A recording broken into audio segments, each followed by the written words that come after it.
φορές ήρθε η ιστορική συγκυρία να εγγενιάζω εγώ, αλλά προφανώς είναι ένα έργο που φτιάχνεται πολύ πίσω στον χρόνο με πάρα πολλές προσπάθειες. Δύο μόνο σημεία θα ήθελα να πω.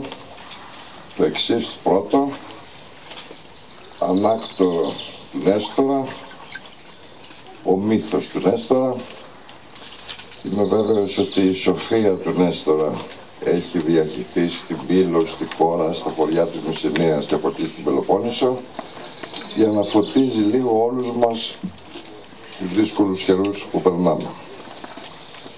Να πω ότι το στέγαστρο έχει μια ιδιαίτερη νομίζω σημασία και ιδιαίτερα αυτή τη συγκυρία.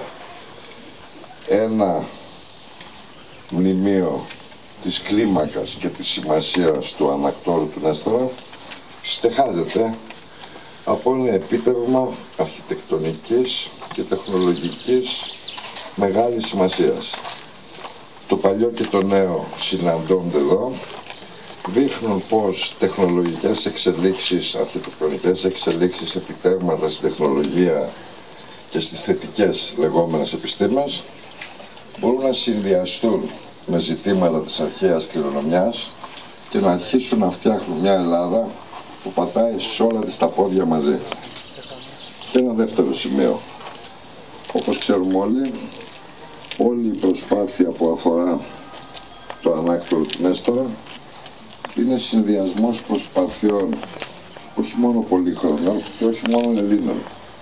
Είναι συνδυασμός